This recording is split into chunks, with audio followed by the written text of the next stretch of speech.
Sa video na to, ipapakita ko sa inyo ang napakagandang kotse.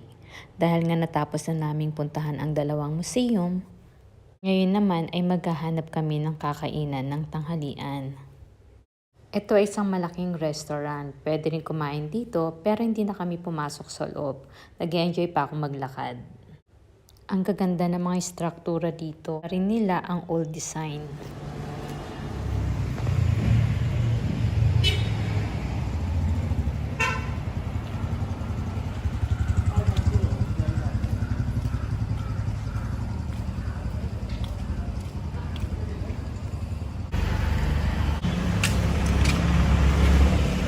Sa wakas, nakapili din kami ng lugar kung saan kami magla-lunch ng aking asawa. At perfect place nga itong napili namin. May pool pa at meron pa siyang calachuchi or frangipani.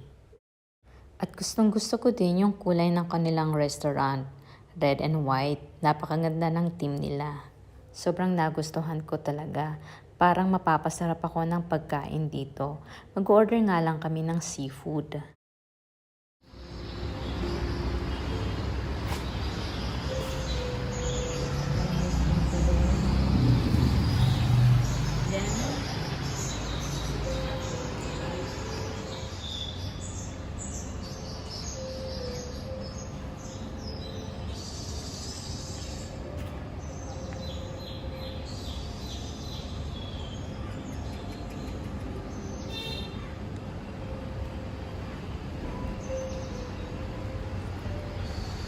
I like the color, no?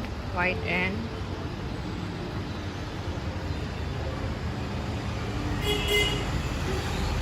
hi! Tapos na kaming mag-lunch, uuwi naman kami ngayon. Balian na kasi namin na after lunch is kailangan magkaroon ng nap. Importanteng matulog sa hapon. Pagkatapos matulog, eto, nasa taxi na, pupunta kami sa temple. Eto nga yung templo, bawal namang mag-video sa loob. Pag uwi namin ay nabot kami ng siyam-siyam sa daan dahil nga sa festival na ito. Sobrang traffic talaga.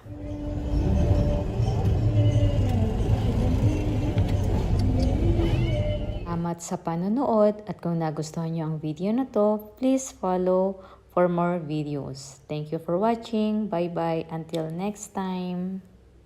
Please don't forget to comment, like, and share.